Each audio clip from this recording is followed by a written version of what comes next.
The ancient canyon stood as nature's barrier, denying passage to all but the most determined souls. Gray Wolf, an outcast from his tribe, stared at his bleeding hands, raw from weeks of tying ropes, hauling timber, and fighting the merciless wind. The hungry cries of the orphaned children back at camp echoed in his mind as he secured the final plank of his makeshift bridge. Their survival depended on reaching the trading post across this deadly divide. As sweat dripped from his weathered brow, 20 shadows emerged on the opposite ridge. Rival warriors, faces painted for conflict, eyes fixed on his creation. Would this bridge become his greatest achievement or his final stand? Before we jump back in, tell us where you're tuning in from, and if this story touches you, make sure you're subscribed because tomorrow I've saved something extra special for you. Gray Wolf had not always lived in the shadows. There was a time when his name commanded respect among the people, when children would gather to hear tales of his hunting prowess, when elders nodded in approval as he passed. That was before the blood, before the shame, before the words that banished him from all he had known. His weathered fingers reached for the medicine pouch that hung around his neck, the last remnant of his former life. Within it lay 3 eagle feathers, a smooth river stone, and a small carved figurine his father had given him. Each item told a story of the man he once was, the warrior who stood tall among his people. The late afternoon sun cast long shadows across the canyon as Gray Wolf surveyed his handiwork.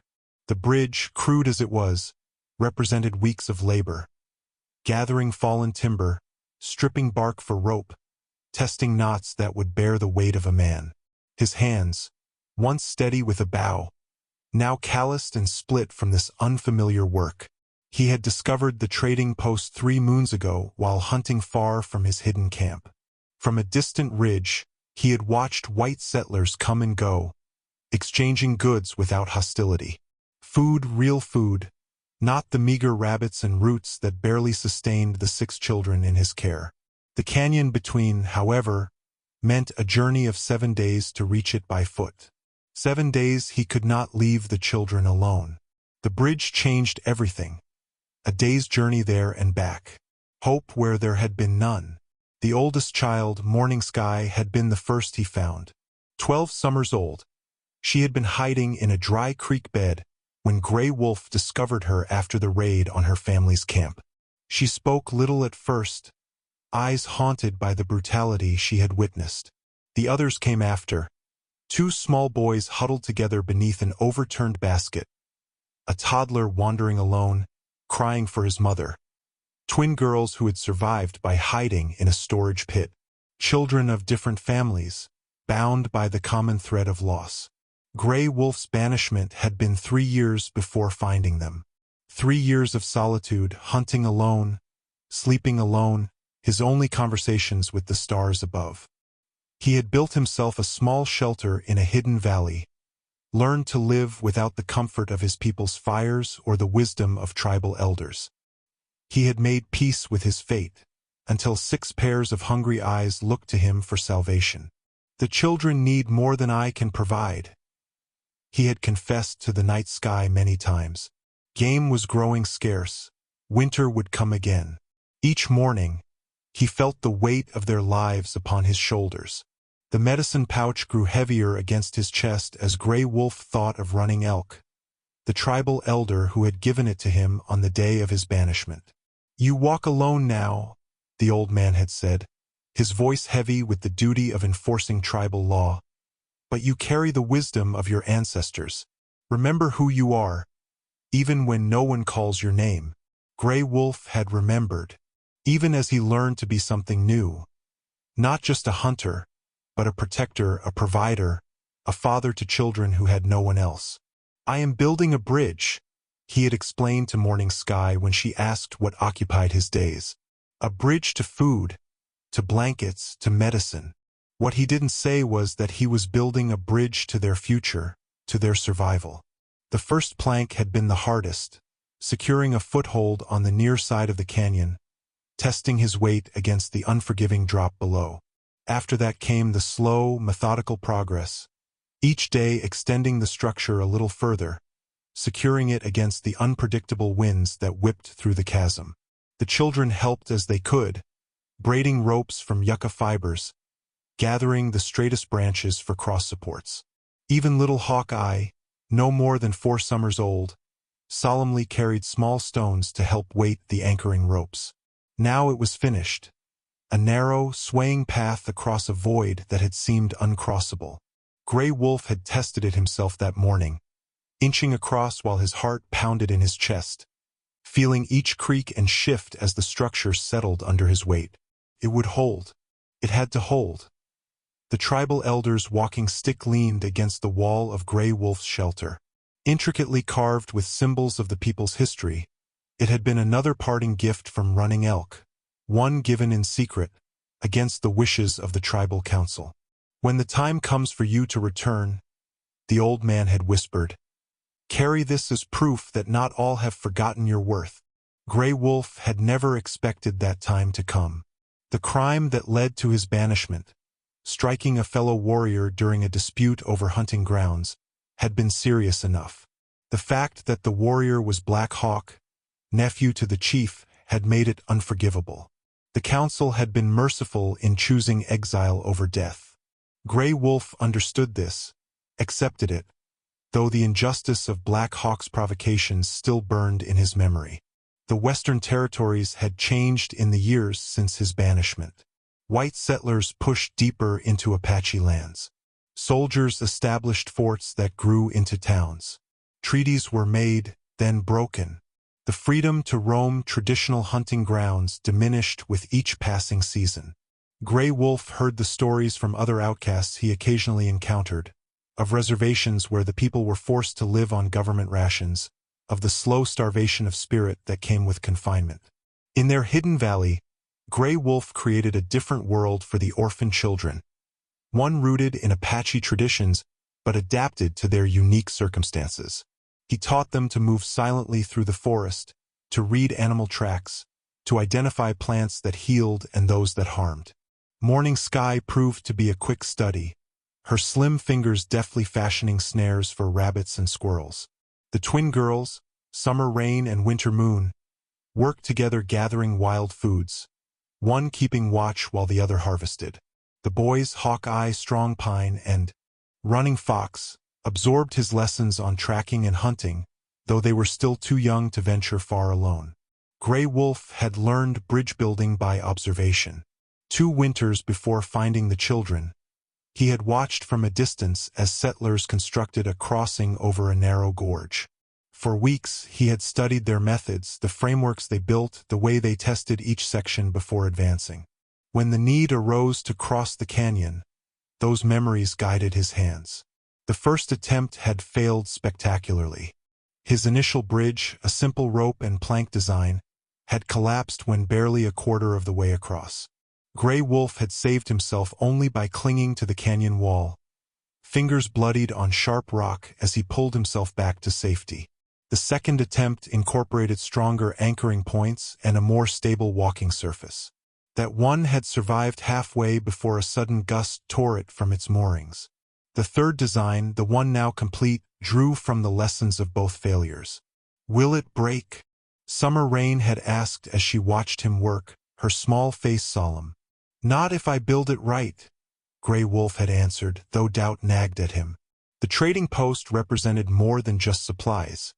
It was the children's best hope for surviving another winter. Game had grown increasingly scarce, forcing Gray Wolf to range farther on hunting trips. The bridge would change everything. Morning Sky approached as Gray Wolf prepared for the first full crossing. At 12, she carried herself with the dignity of someone much older, responsibility having shaped her young spirit. "The little ones are hungry," she said simply, no accusation in her voice, merely a statement of fact. "I know," Gray Wolf replied. "After today, they will not go to sleep with empty bellies. I promise this." Morning Sky nodded, trusting his word as she had since the day he found her. "I will watch for your return from the high point," she said.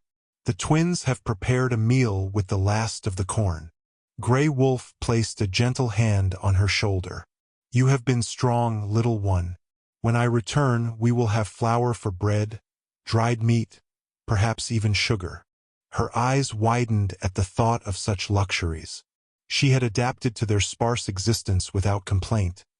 But Gray Wolf had not forgotten that she was still a child, deserving of more than mere survival. As Gray Wolf gathered his trading goods, carefully tanned hides, beadwork made during the long winter nights, bundles of medicinal herbs, he felt a strange sense of anticipation mingled with dread. The bridge represented hope, but crossing into the world beyond meant exposure, risk, the chance of discovery by those who would do them harm. The eagle feather had appeared on the 5th day of bridge building. Gray Wolf found it resting on a rock near his work site, though no eagles had been spotted overhead. In Apache belief, such a gift was significant, a sign from the spirits that his path was true. Gray Wolf had secured it to the first support post of the bridge, a talisman to protect the crossing. Gray Wolf now stood at the edge of his completed creation, trade goods bundled on his back, testing the first planks with careful steps.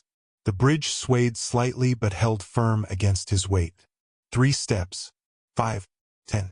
The canyon yawned beneath him, 100-foot drop to jagged rocks and the thin ribbon of a seasonal stream. Wind whistled through the gorge, causing the bridge to vibrate like a living thing. Halfway across, Gray Wolf paused to secure a rope that had begun to fray. His fingers, stiff from work and cold, fumbled with the knot. A small shower of pebbles from above caused him to look up sharply. Nothing visible, yet his instincts, honed through years of hunting and warfare, sensed eyes upon him. Quickening his pace, Gray Wolf reached the far side of the canyon, relief washing over him as his feet touched solid ground once more. He allowed himself a moment of pride in his accomplishment. The bridge had held. The path to better provisions for the children was now open. Gray Wolf moved toward the ridge that would lead down to the valley where the trading post lay. 3 more hours of walking, then he would reach his destination. If fortune favored him, he would return with a full pack before nightfall. The sound came first, the soft scrape of moccasins on stone, deliberately made to alert him. Gray Wolf turned slowly, hand moving to the knife at his belt, the only weapon he carried. They emerged from behind rock formations and scattered pine trees. 20 warriors in traditional Apache dress, faces painted with the symbols of the Bear clan. Gray Wolf recognized their leader instantly, though 5 years had passed since their last encounter. Black Hawk had grown heavier, his face marked by new scars, but his eyes held the same cold calculation. He carried the ceremonial staff of a war chief, a position he had coveted when Gray Wolf knew him last. "The exile builds bridges now," Black Hawk called out, his voice carrying across the distance between them. Impressive work for a man alone. Gray Wolf remained silent, assessing his options. 20 against 1 left no chance for combat. Running would only delay the inevitable. "You trespass on hunting grounds claimed by my people," Black Hawk continued, stepping forward. His warriors fanned out behind him, effectively blocking any retreat to the bridge. "These lands belong to no clan," Gray Wolf finally responded, his voice rough from disuse. "The treaty lines lie 30 miles east." Black Hawk laughed, a sound without humor. "Treaties change. The white eyes push us further west each season. We claim what we must to survive." His gaze moved to the bridge. "And you have kindly built us a path to new territory." Understanding dawned on Gray Wolf. The bridge, his route to salvation for the children, represented something entirely different to Black Hawk. Tactical advantage, a crossing into lands previously inaccessible, the potential to expand hunting grounds or launch raids against settlers. "The bridge is not stable enough for many warriors," Gray Wolf lied, playing for time. "It will collapse under such weight." "Yet you crossed it," Black Hawk observed, "and we watched as you tested it with stones heavier than a man." He stepped closer, close enough that Gray Wolf could see the hunger in his eyes. Not just hunger for power, but physical hunger.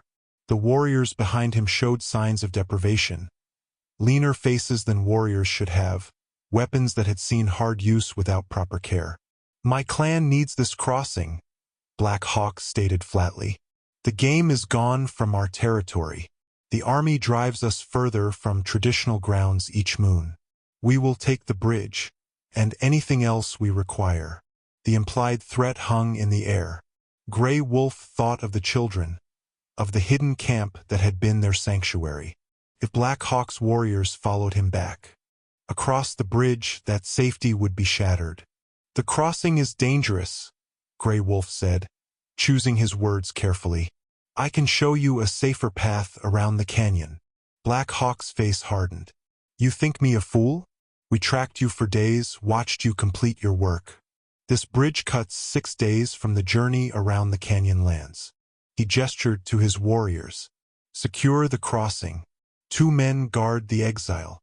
As warriors moved to obey, Grey Wolf tensed, calculating his chances. He could fight, perhaps take 1 or 2 with him before falling. He could leap into the canyon, a death of his choosing rather than at Black Hawk's hands. But either choice would leave the children unprotected, waiting in vain for his return. "There are children," Grey Wolf said, the words torn from him like a confession. He had intended to keep their existence secret, but faced with Black Hawk's warriors securing the bridge, desperation overtook caution. Black Hawk paused, his hand resting on the ceremonial knife at his belt, a blade with a handle of carved antler and turquoise inlay that marked his status. "Children, 6 orphans. They wait for me to return with food." Grey Wolf squared his shoulders, meeting Black Hawk's gaze directly. "They will starve if I do not return." Murmurs passed among the warriors. Children were sacred to the Apache, their protection paramount even in times of war.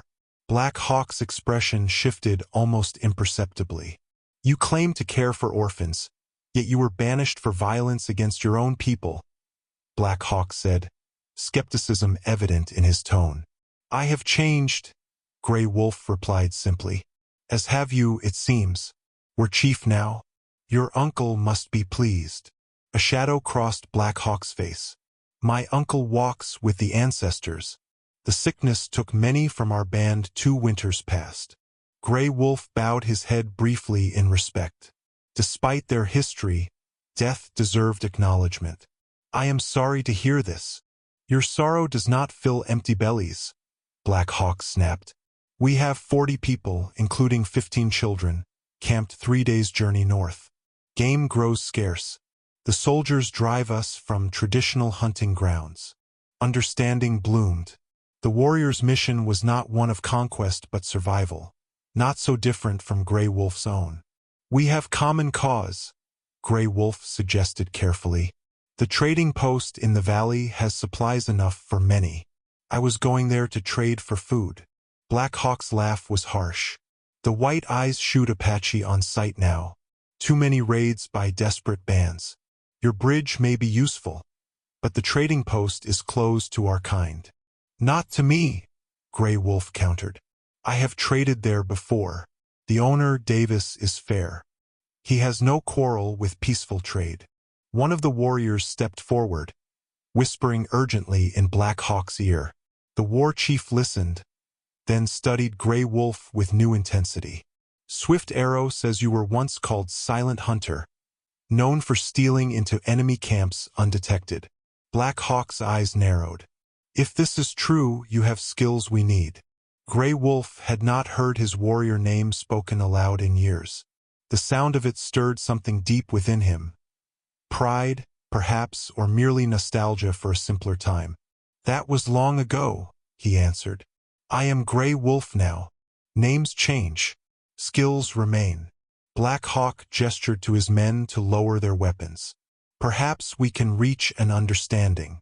You help us secure food from this trading post, and we allow you to return to these orphans." It was not a generous offer, merely the postponement of conflict, but it gave Grey Wolf room to maneuver. "I will help you, but on my terms. No violence against the settlers unless they strike first. We trade fairly for what we need. Black Hawk's expression darkened. You are not in a position to set terms, exile. Without me, you have no access to the trading post, Grey Wolf countered. Kill me, and you may cross the bridge, but the trader will not welcome 20 painted warriors. You will return empty-handed to hungry children. The logic was sound, and Black Hawk was, above all, pragmatic. He had not become war chief through foolish pride. For warriors accompany you to this trading post. The rest secure the bridge. If you attempt to flee or betray us, your orphans will pay the price. The threat sent ice through Grey Wolf's veins. Touch those children, and not even your ancestors will recognize what remains of you.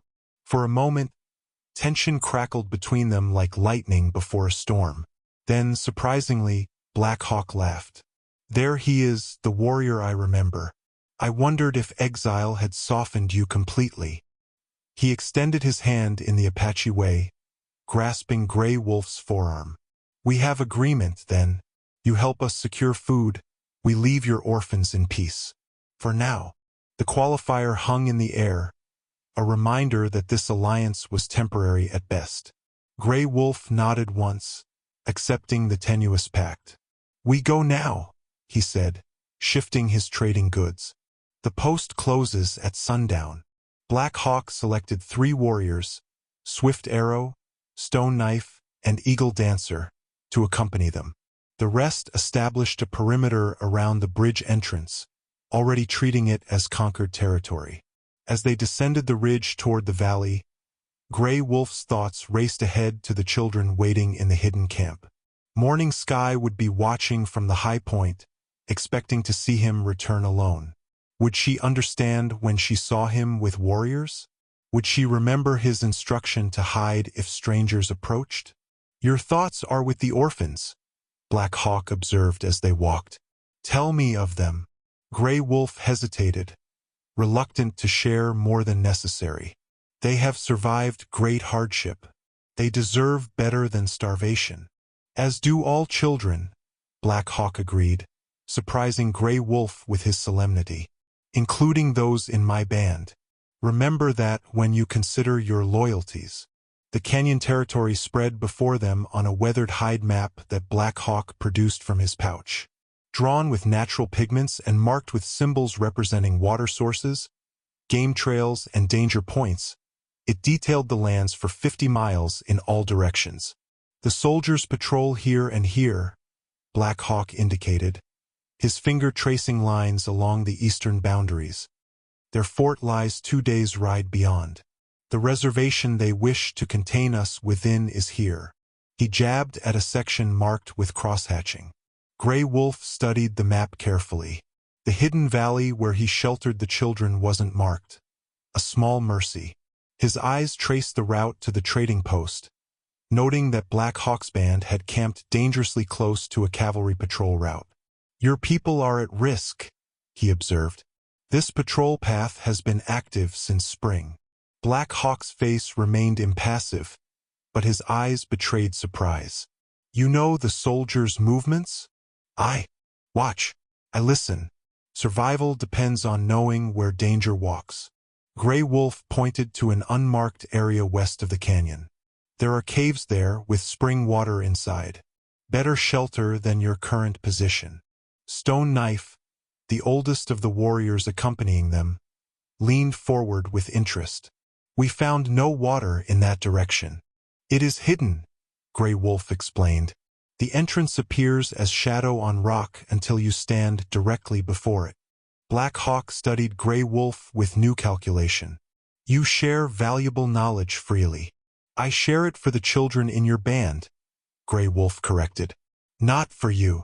The trading post appeared as they crested the final ridge, a sturdy log structure with a corral for horses and a small garden plot.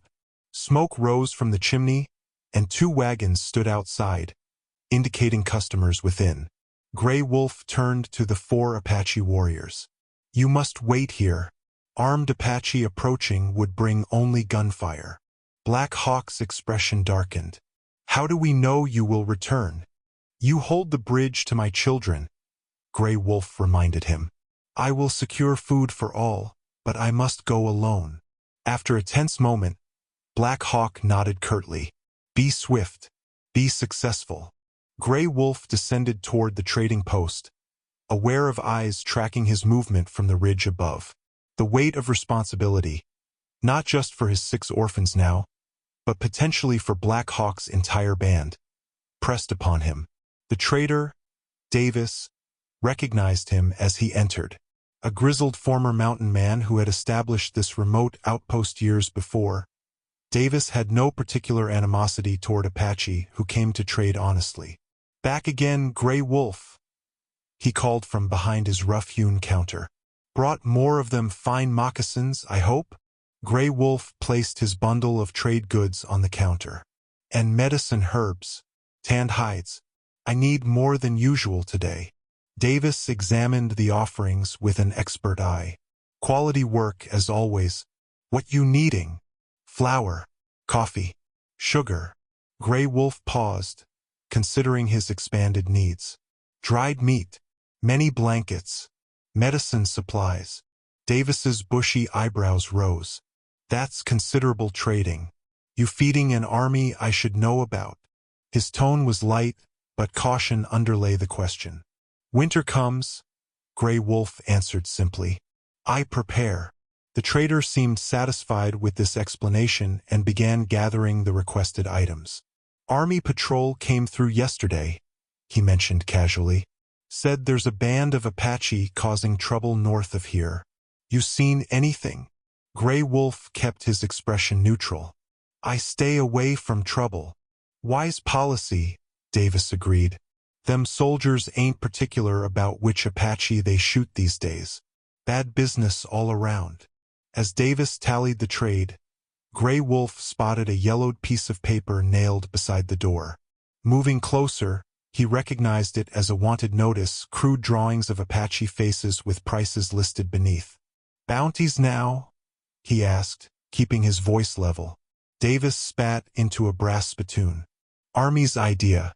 $5 for information, $20 for a warrior brought in. Fool's errand if you ask me.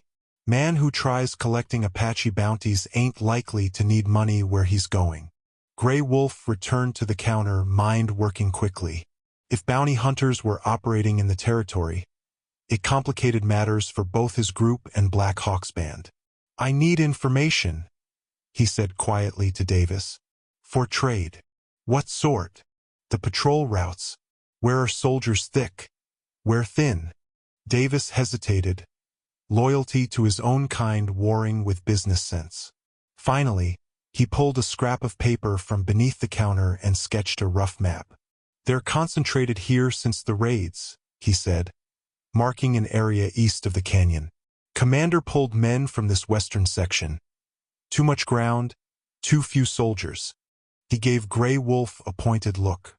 That information worth something extra. Grey Wolf placed a small leather pouch on the counter. Medicine herbs. For your wife's cough. Surprise registered on Davis's weathered face. How'd you know about Martha's cough? I listen, Grey Wolf replied simply. Their transaction complete, Grey Wolf shouldered the considerable bundles of supplies and nodded farewell. As he turned to leave, Davis called after him. Word of advice, stay clear of Broken Ridge these next few days. Big hunting party of settlers headed that way. They're nervous, trigger-happy. Might shoot before they look. Grey Wolf absorbed this information with a nod of thanks. Another piece in the increasingly complex puzzle of survival. The wooden toy horse had been Grey Wolf's first gift to Hawkeye, carved during long winter evenings by firelight.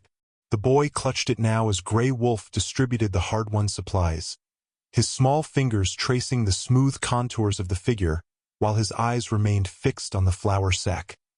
A treasure beyond imagining to a child who had known only hunger. There will be bread tonight, Grey Wolf promised, his heart lightening at the children's wonder. Even Morning Sky, usually so composed, could not contain her excitement at the sight of coffee beans and sugar. The journey back had been tense.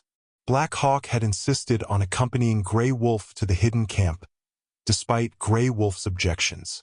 Only 2 warriors remained at the bridge. The other 16 had established a temporary camp nearby, waiting for their leader's return. The children are frightened, Grey Wolf observed as Summer Rain shrank back from Black Hawk's intimidating presence.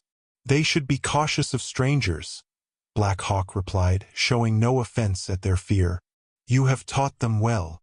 His gaze swept the modest camp, the brush shelter reinforced with branches, the small fire pit carefully designed to minimize smoke, the stores of water in clay vessels. You have done much with little. Grey Wolf sensed genuine respect in Black Hawk's assessment, unexpected from a man who had once been his bitter rival. Necessity teaches quickly. As Morning Sky prepared a simple meal, now enriched with treasures from the trading post, Grey Wolf drew Black Hawk aside. I have fulfilled my part. Your warriors have food. Now leave us in peace. Black Hawk's expression hardened. Peace is a luxury none of us can afford. The situation has changed. He produced the map again, now marked with new information. Your trader's intelligence confirms what our scouts suspected. The army concentrates east, leaving the canyon territory temporarily unguarded. And, Grey Wolf prompted, sensing the unstated conclusion. This is an opportunity. My band can move into these lands, establish new hunting grounds before winter. Black Hawk's finger traced the area around the canyon. Your bridge makes this possible. Grey Wolf felt cold certainty settle in his stomach. You never intended to leave. Did you truly believe I would abandon such an advantage? The bridge gives us access to territory unreachable by soldiers on horseback. We can raid and retreat before they mobilize. Raids will bring retaliation, Grey Wolf argued. The army will not ignore attacks on settlers. They already hunt us, Black Hawk countered. At least this way we feed our people first. Their discussion ended abruptly as Running Fox, the second oldest boy at 9 summers, approached with wide eyes. Grey Wolf, men are coming. Both warriors tensed, reaching for weapons. How many? Grey Wolf demanded. 3, the boy answered. From the direction of the bridge. Black Hawk signaled to Swift Arrow, who had accompanied them to the camp. Go. See who approaches. As the warrior slipped away, Grey Wolf gathered the children close. If trouble comes, you know where to hide. They nodded solemnly, having practiced emergency retreats many times. The cache cave, a narrow opening in the rock face behind the camp, could shelter them while leaving no trace of their presence. Swift Arrow returned moments later. It is Stone Knife with news. Soldiers approach the bridge. Black Hawk cursed softly. How many? A small patrol. 6 mounted men. Grey Wolf exchanged a glance with Black Hawk. If they discover the bridge. They must not. Black Hawk finished the thought. To Swift Arrow he commanded, tell Stone Knife to conceal himself. The soldiers must not see Apache near the bridge. As the warrior departed, Grey Wolf turned to Morning Sky. Prepare the children. Be ready to move to the cache cave if I signal. She nodded, her young face solemn with responsibility. Will there be fighting? Grey Wolf wished he could shield her from such concerns. I will try to prevent it. Black Hawk watched the interaction with unexpected intensity. You have made her strong, he observed. She would make a fine daughter for any warrior.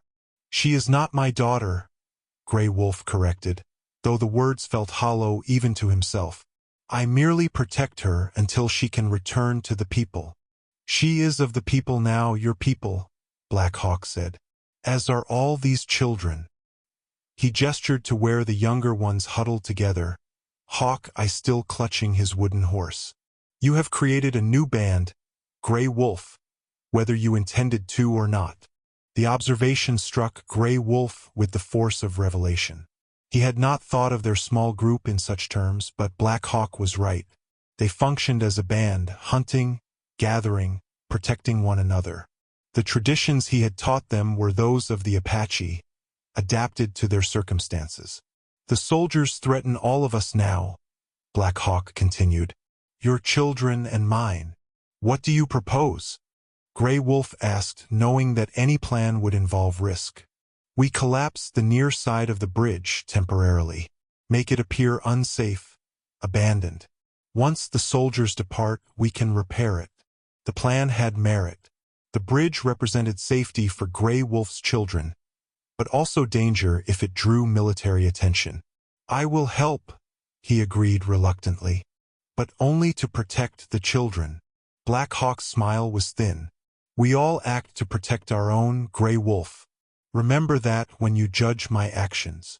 The medicine bundle rested in Morning Sky's careful hands as she tended to Gray Wolf's wound. The gash along his forearm, sustained while dismantling part of the bridge to deceive the soldiers, had begun to fester by the time they returned to camp. The girl worked with practiced movements, applying a poultice of crushed herbs and binding the wound with clean cloth from their new supplies. You have become a healer, Gray Wolf observed, pride momentarily overcoming the pain. I remember what my grandmother taught before. Morning Sky's voice trailed off, the memory of loss still raw despite the passing years. She said healing hands must be steady, even when the heart is not. Gray Wolf nodded, understanding the wisdom. Your grandmother's spirit guides your hands. The soldiers had inspected the bridge from a distance, finding it apparently damaged and abandoned. Their patrol moved on after a cursory examination, believing the structure to be the failed work of settlers rather than Apache construction. The deception had succeeded, but at a cost. Gray Wolf had injured himself while strategically weakening support ropes. Black Hawk entered the shelter, ducking beneath the low entrance. His warriors had maintained a respectful distance from the children's camp, establishing their own temporary base nearby. Only their leader moved freely between the two groups. The fever still holds him? Black Hawk asked, noting Gray Wolf's sweat-slicked brow. Morning Sky answered without looking up from her work. The bad spirits fight in his blood. They will lose. Her confidence belied her youth. Black Hawk studied the girl with new appreciation. You speak with certainty, little healer. Gray Wolf is strong, she replied simply, and I have made strong medicine. When she finished the treatment, Morning Sky gathered her supplies with meticulous care. Rest now, she instructed Gray Wolf. No more bridge work until the wound closes. With that command, she departed to check on the younger children. She gives orders like a chief's wife, Black Hawk observed with amusement once she had gone. Despite his discomfort, Gray Wolf smiled. She has been mother to the little ones since I found her. Sometimes I think she mothers me as well. Black Hawk settled beside the small fire in the center of the shelter. Your wound worsens at a bad time. My scouts report more soldier activity to the south. They search with purpose now. Looking for Apache raiding parties, Gray Wolf guessed. The fever made his thoughts sluggish, but concern for the children remained sharp. Your warriors have been seen? Not mine, Black Hawk clarified. Other bands grow desperate. 3 ranches were hit in the past moon. The army responds. Gray Wolf closed his eyes, feeling the weight of inevitable conflict pressing down. The bridge must be abandoned. It draws too much attention. Impossible, Black Hawk countered. With winter approaching, we need access to hunting grounds on both sides of the canyon. Already my people prepare to move to the caves you spoke of. The bridge is vital. Then you risk the safety of all our children, Gray Wolf said, struggling to sit upright. The movement sent fresh pain lancing through his arm. The army will not distinguish between your band and mine if they find Apache near the bridge. Black Hawk's expression remained impassive, but something flickered in his eyes, perhaps acknowledgement of the truth in Gray Wolf's words. There may be another way, a warning system. My warriors are skilled trackers. They can alert us to approaching soldiers long before they arrive. Gray Wolf considered this through the haze of fever. And if they come in force? If they establish a permanent presence? Then we fight, Black Hawk stated simply. Or we vanish deeper into the mountains. But we do not surrender the advantage the bridge provides without necessity. Night fell as they debated, the fever gradually taking stronger hold of Gray Wolf. His dreams, when sleep finally claimed him, were troubled visions of soldiers discovering the children, of flames consuming the bridge, of morning sky calling for help he could not provide. He woke to darkness and the sound of quiet singing. Morning sky sat beside him, applying a fresh poultice to his wound, while softly chanting a healing song. The melody transported Gray Wolf back to his childhood. His own mother singing the same tune as she tended wounds after hunting accidents. The fever breaks, Morning Sky informed him, her young face solemn in the dying firelight. The bad spirits retreat. Thank you, little healer, Gray Wolf murmured, his throat parched. She helped him drink from a water skin, then resumed her song. Gray Wolf felt strength gradually returning, though the wound itself still throbbed with dull pain. Outside, the night was alive with familiar sounds. Crickets chirping, the soft hooting of an owl, the rustle of pine needles in the gentle breeze. Sounds of peace, deceptive in their normalcy while danger circled ever closer. As Morning Sky's song ended, Gray Wolf asked, "The other children?" "They sleep," she assured him. Strong Pine stands watch with Black Hawk's warrior. The cooperation between his eldest boy and Black Hawk's men surprised Gray Wolf. "You trust the warriors?" Morning Sky considered this with the directness of youth. "Not all, but some have kind eyes when they look at the little ones. They brought meat today, a deer, shared it with us." The gesture was significant. Sharing food indicated respect among Apache. Perhaps Black Hawk's band was not as great a threat as Gray Wolf had feared. Or perhaps they simply recognized the value of maintaining peaceful relations until their larger plans unfolded. "Rest more," Morning Sky instructed, placing a small hand on his forehead to check for fever. "Tomorrow you must be strong again." Black Hawk speaks of a council. "A council? Many decisions," she explained vaguely. "About the bridge, about winter camps, about all the children." Gray Wolf closed his eyes, knowing that the coming council would determine all their fates. Despite his injury, he would need all his faculties and strength to ensure the children's safety in whatever plans emerged. The ancestral war club lay wrapped in soft hide at the bottom of Gray Wolf's few possessions. He had not touched it since the day of his banishment, keeping it only as a reminder of the warrior path he had abandoned. Now, his hands removed the wrapping with solemn reverence, revealing the smooth stone head mounted on a hardwood handle, adorned with 3 red bands representing the lives it had taken in battle. "I thought that part of you was dead," Black Hawk observed from the shelter entrance. Gray Wolf did not look up from the weapon. "So did I." His arm, though still tender, had healed enough for movement. 3 days of Morning Sky's treatments had driven away infection and restored much of his strength. The council Black Hawk had called was set for sunset. Warriors from his band and Gray Wolf's small family would gather to determine their course as winter approached and soldier patrols increased.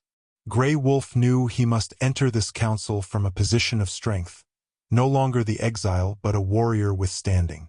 "You saved my life once," Black Hawk said, the unexpected statement drawing Gray Wolf's attention. "At 3 Rocks River, the Navajo ambush." Gray Wolf remembered. A skirmish 8 summers passed before his banishment. Black Hawk, younger and more reckless then, had charged ahead of the war party and found himself surrounded. Gray Wolf had fought through 4 Navajo warriors to reach him. "That was another life," Gray Wolf replied, uncomfortable with the memory. Black Hawk entered the shelter fully, seating himself across the small fire. "Yet it happened. Honor demands I acknowledge the debt. Even now." Gray Wolf studied his former rival with new understanding. Black Hawk had changed. Still proud, still ambitious, but tempered by responsibility. The burden of leading a band through these dangerous times had matured him. "There is something you should know before the council," Black Hawk continued. "Something I have kept from my own warriors."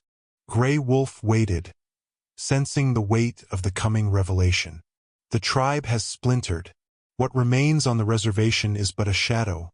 Old ones, the sick, those who surrendered their spirits to the White Eye's ways. Black Hawk's voice held carefully controlled rage. "My band is not merely hunting.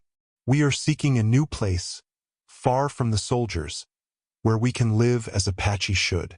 "Your raids draw attention," Grey Wolf pointed out.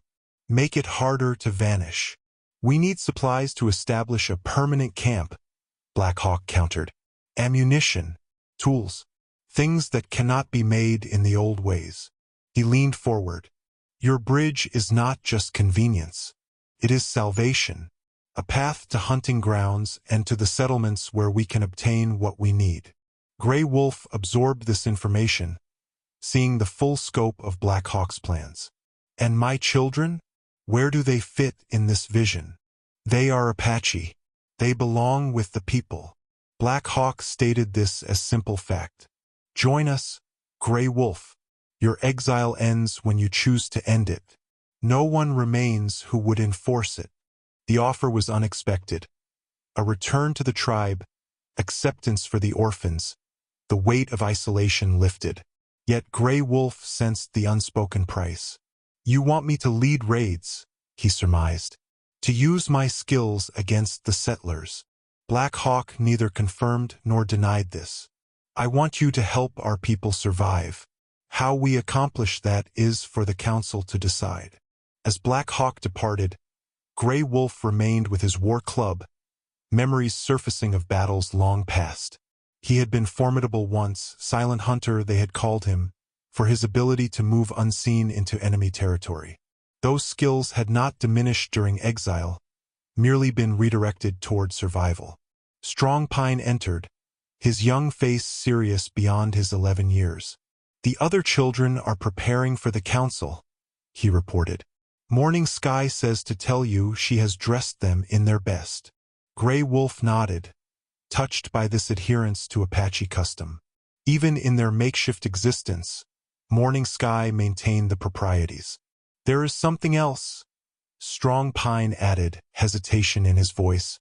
"I heard Black Hawk's warriors talking. They say soldiers captured 2 of their scouts near the trading post." Grey Wolf's blood ran cold. "When?" "Yesterday. They think the scouts will be forced to reveal our location." If true, this changed everything. The council would no longer be about winter plans but immediate survival. Grey Wolf rose, securing the war club at his belt. "Find Morning Sky. Tell her to prepare the emergency packs." Grey Wolf's mind raced through contingencies. "Then go to the high point and watch the bridge trail. If you see dust or movement, run back immediately." As Strong Pine hurried to obey, Grey Wolf sought Black Hawk. He found the war chief conferring with 3 warriors near the bridge path. "Your scouts are captured," Grey Wolf stated without preamble. Black Hawk's expression confirmed the news. "How did you learn this?" "It matters not. What matters is whether they will talk." Grey Wolf kept his voice low, aware of curious eyes watching their exchange. "All men break eventually," Black Hawk acknowledged grimly. "We must assume the worst." "The council cannot wait until sunset," Grey Wolf insisted. "We must decide now. Stay and fight, or scatter into the mountains." Black Hawk studied the canyon thoughtfully. "This position is defensible. The bridge gives us control of access." "Against 6 soldiers, perhaps," Grey Wolf countered. "Not against the numbers they will send if they believe they can capture an entire Apache band." The dilemma hung between them, the strategic value of the bridge against the risk of being trapped against the canyon. Black Hawk's warriors had women and children of their own to protect, just as Grey Wolf did. The white flag, improvised from a child's blanket, fluttered in the canyon breeze, an incongruous symbol of peace in a land increasingly defined by conflict. Grey Wolf had tied it to a long branch and planted it near the bridge approach, though he harbored few illusions about its effectiveness against determined soldiers. "They may shoot regardless," Black Hawk warned, watching from a concealed position as Grey Wolf completed the task. "Perhaps," Grey Wolf conceded, "but we must try all paths before committing to war." The Emergency Council had revealed deep divisions among Black Hawk's warriors. Some advocated immediate retreat into the high mountains, abandoning the bridge entirely. Others urged a preemptive strike against the soldiers before reinforcements could arrive. Black Hawk had listened to all viewpoints, his face impassive, before turning to Grey Wolf. "What path would you choose, Silent Hunter?" he had asked, deliberately using Grey Wolf's warrior name. Grey Wolf had felt the weight of all eyes upon him, not just the warriors, but Morning Sky and the other children who had been permitted to attend this critical council. His decision would shape all their fates. "We neither flee nor attack," he had finally answered. "We negotiate." Skeptical murmurs had rippled through the gathered warriors. Negotiation with soldiers was foreign to their experience. Yet Grey Wolf had persisted, outlining his plan. A plan that now placed him in the open, exposed and vulnerable as he secured the white flag. "The traitor, Davis, has influence with the fort commander," Grey Wolf explained as he rejoined Black Hawk in the sheltered position. "If we can speak with him first, explain that your band seeks only peaceful hunting grounds." "Peaceful?" Black Hawk's laugh held no humor. "After the raids, the army will not believe it." "They might," Grey Wolf insisted, "if we offer something of value in exchange." Understanding dawned in Black Hawk's eyes. "Information about the raiders." Grey Wolf nodded. "Your band is not responsible for all the attacks. The soldiers want those who killed the settler families on North Creek." Black Hawk's face darkened. "That was Iron Hand's doing. His warriors have become like rabid wolves, killing even women and children. If you help the army find Iron Hand, they might grant your band safe passage to the Western Territories." Grey Wolf had formulated this plan through the night, drawing on his knowledge of both Apache ways and the white man's thinking. "Davis can arrange a meeting." "You trust this traitor with our lives?" Black Hawk's skepticism was evident. "I trust him to act in his own interest," Grey Wolf clarified. "His post stands or falls with peace in these lands. Too much bloodshed, and the army will relocate him." Their strategy session was interrupted by Swift Arrow's urgent approach. "Riders coming," he reported tersely. 6 soldiers, led by a yellow-hair officer. Grey Wolf exchanged a glance with Black Hawk. "Too few for an attack. Perhaps a scouting party. Or they come under false peace to locate our position for a larger force," Black Hawk countered, ever suspicious. "Stay hidden," Grey Wolf instructed. "I will meet them alone, near the white flag. If they mean treachery, one life is better risked than many." Black Hawk gripped Grey Wolf's arm. "Why do you take this risk? You could flee with your children while we distract the soldiers." The question gave Grey Wolf pause. Indeed, why not prioritize his small band's escape? The answer came with surprising clarity. "Because the children deserve more than a life of running," he replied simply. "As do yours." Grey Wolf moved to where Morning Sky waited with the younger children, all prepared for swift departure if necessary. "If I signal by raising both arms," he instructed her, "take the little ones through the hidden trail to the high caves. Black Hawk's warriors know to let you pass." Morning Sky's eyes, too old for her young face, studied him intently. "You will follow?" "If I can," he answered honestly. She reached for his hand, pressing something into his palm, a small medicine pouch. "For protection," she said solemnly. Grey Wolf secured it beside his own, touched by her concern.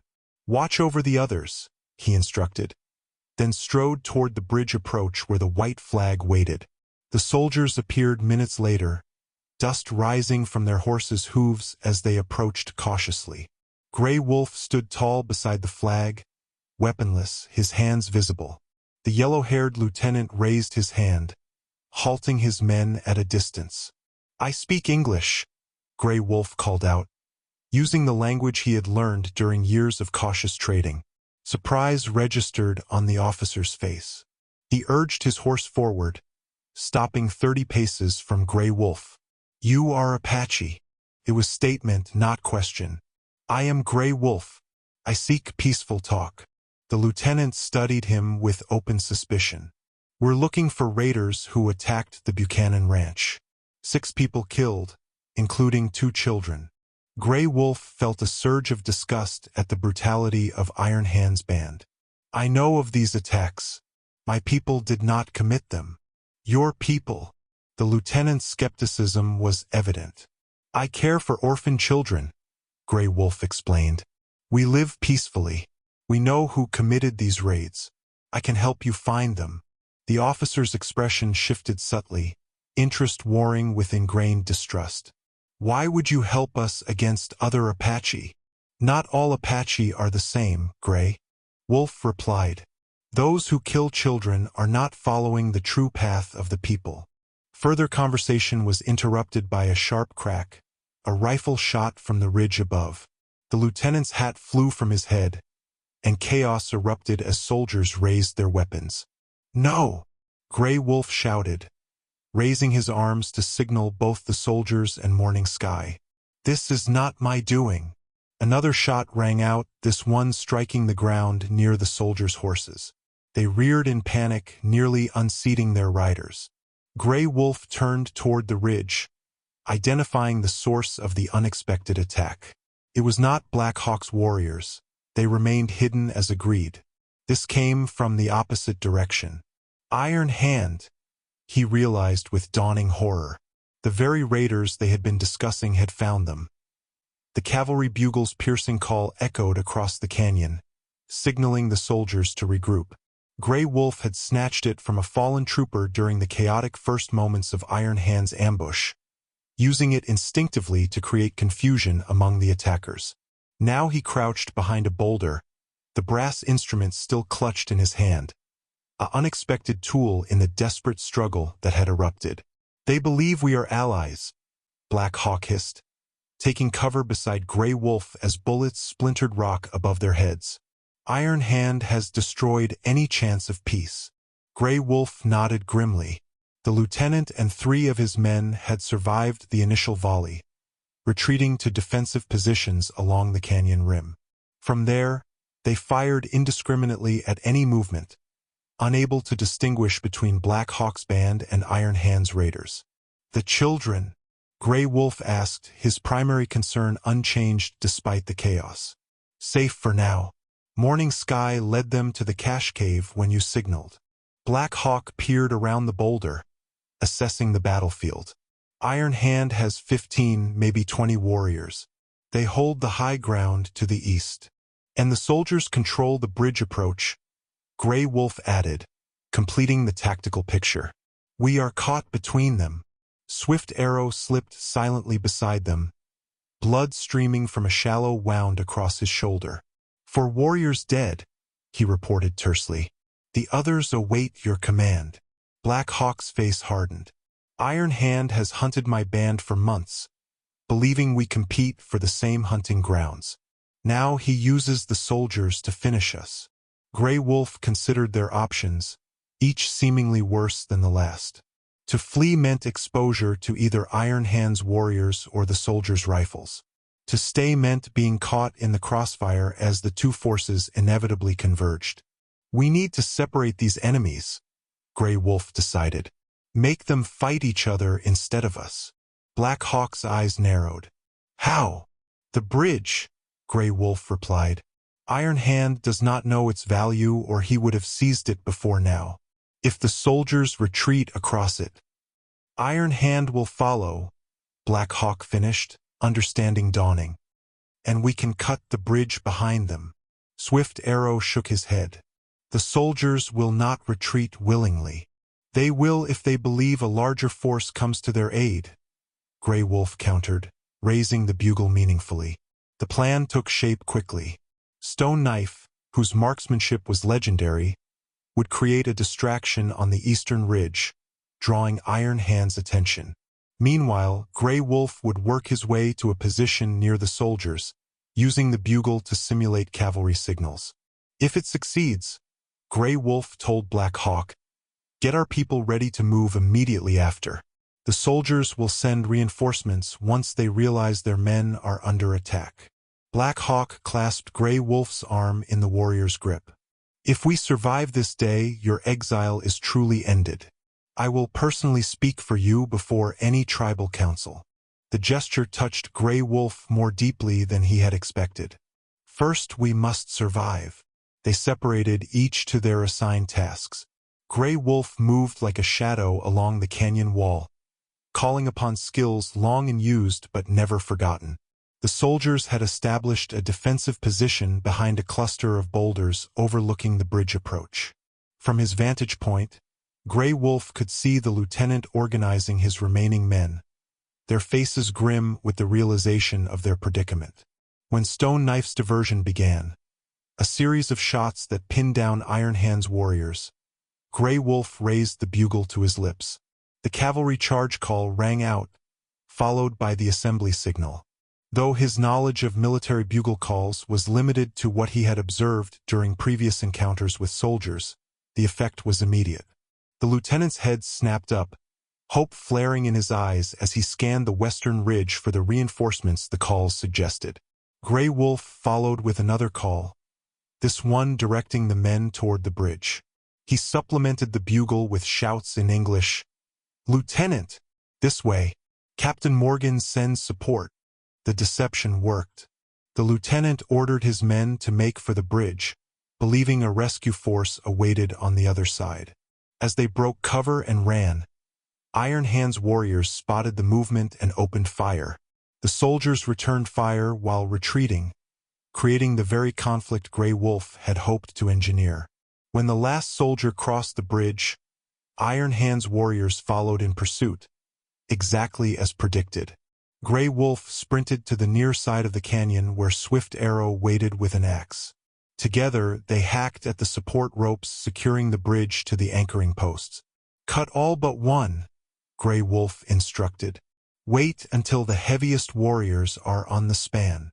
Iron Hand himself led the charge across the bridge, his massive frame causing the structure to sway dangerously. Behind him came his most trusted fighters, eager to claim the honor of killing soldiers. "Now!" Grey Wolf commanded. Swift Arrow's axe severed the final support rope. For a moment, the bridge held, suspended by momentum and the remaining anchors on the far side. Then, with a groan of protest, the structure collapsed. Iron Hand and 7 of his warriors plummeted into the canyon, their screams fading as they fell to the rocks below. The remaining raiders, seeing their leader's fate, melted back into the shelter of the ridgeline. The soldiers, now safely across but cut off from any real reinforcements, realized they had been deceived. The lieutenant stared across the chasm at Grey Wolf, recognition and confusion warring on his face. Apache war paint transformed Grey Wolf's weathered face. Red ochre streaked with black, the traditional markings of a warrior preparing for battle. Black Hawk himself applied the paint, an honor usually reserved for tribal elders. The ritual, performed in the growing dusk, united the 2 former rivals in common purpose.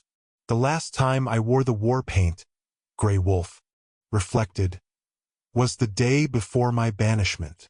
Black Hawk's hand paused, the significance not lost on him. "Today marks your return. The spirits have led us to this moment." Around them, other warriors prepared similarly, their faces grim with determination. The elimination of Iron Hand had brought only temporary reprieve. The surviving raiders had withdrawn but remained a threat, and the stranded soldiers across the canyon would soon be reinforced. Intelligence from Stone Knife, who had scouted toward the trading post, confirmed their worst fears. "A full cavalry company approaches from the fort," Black Hawk informed the gathered warriors. 30 mounted soldiers with a wagon carrying supplies. They will reach the canyon by mid-morning. Gray Wolf studied the faces of those assembled. 14 warriors from Black Hawk's band, all that remained after the day's conflict. Brave men, but too few to stand against trained soldiers with superior weapons. We cannot fight such numbers directly, Gray Wolf stated, voicing what all knew to be true. We must find another way. Morning Sky approached the circle of warriors, her young face solemn with purpose. Though female children traditionally stayed clear of war councils, none challenged her presence. She carried a small basket containing dried herbs and roots. For protection, she explained, offering each warrior a small bundle to secure in their medicine pouches. I have instructed the other children. They are ready.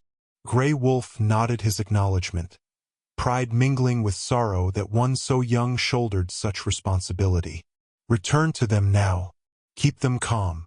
As Morning Sky departed, Gray Wolf addressed the council. The bridge is lost, but our knowledge of this land remains our strength. The soldiers will establish a position on the far side of the canyon, likely building a new crossing. By then, more troops will arrive, Swift Arrow pointed out. They will hunt us through the mountains. Not if they believe us gone, Gray Wolf countered. Not if they have a different enemy to pursue. He outlined his strategy, a daring plan that would redirect the army's attention while allowing both bands of Apache to escape deeper into the mountains. The remaining raiders from Iron Hand's group would become the unwitting decoys. Iron Hand's warriors continue to watch from the eastern ridge, Gray Wolf explained. They believe us trapped, weakened.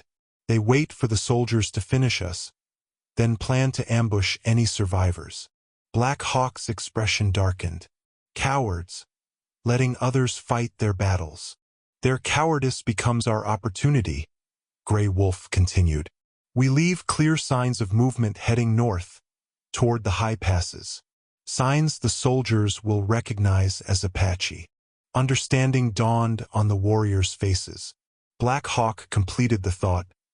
The soldiers follow the trail, believing it leads to us.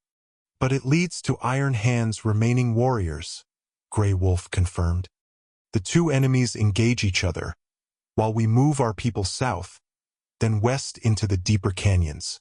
Stone Knife, eldest of the warriors, raised a practical concern. The children and women cannot travel quickly through the rough country. The soldiers may overtake us. That is why we must create more than just a false trail, Gray Wolf acknowledged. We need time. A day, perhaps two, before the army realizes they pursue the wrong Apache. Black Hawk studied the rough map scratched into the dirt before them. Here, he indicated a narrow passage where the trail crossed a dry streambed, a perfect place for ambush. If we leave signs of Apache preparing to attack there, the soldiers will proceed with greater caution, further slowing their pursuit, Gray Wolf agreed. As the council concluded, Gray Wolf sought the privacy of his shelter for final preparations. The war club felt natural in his hand now, the weight of it an extension of his arm. He had not thought to wield it again, had believed that part of his life finished. Yet here he stood, painted for war, planning battle strategy. Black Hawk entered without announcement, respect for Gray Wolf's rank now evident in his bearing. The warriors ask that you lead the false trail party. They trust your skill to leave signs the white eyes will follow, yet subtle enough that Iron Hand scouts will not detect our true purpose. The request confirmed Gray Wolf's full acceptance among them, no longer exile but war leader. And you, I will guide our people south with Stone Knife. The children know him, trust him if you are not present. Gray Wolf nodded his agreement. For warriors should accompany me no more. We need speed above all. Choose who you will, Black Hawk offered, then hesitated before adding, there is something more you should know. Gray Wolf waited, sensing important information forthcoming. Before his capture, one of my scouts reported that the Reservation Council seeks reconciliation with those who left. The new agent listens to the elders, speaks of better rations, less restriction. Black Hawk's expression revealed his conflicted thoughts. Some believe we should consider returning before winter makes survival in the mountains impossible. This news shifted Grey Wolf's understanding of their situation. Not just immediate survival, but a potential future for all their people hung in the balance of the coming days. First we secure the children's safety, Grey Wolf stated firmly. Then we can consider such possibilities. Black Hawk clasped his arm in agreement. Dawn comes soon. We move with first light. Alone again, Grey Wolf completed his preparations. Into a small pouch went flint, dried meat, an extra knife. He would travel light, carrying only what necessity demanded. As he secured the pouch at his belt, Morning Sky appeared at the shelter entrance. "You will return?" she asked directly, no preamble softening the question uppermost in her mind. "I will find you, no matter where the path leads," Grey Wolf promised.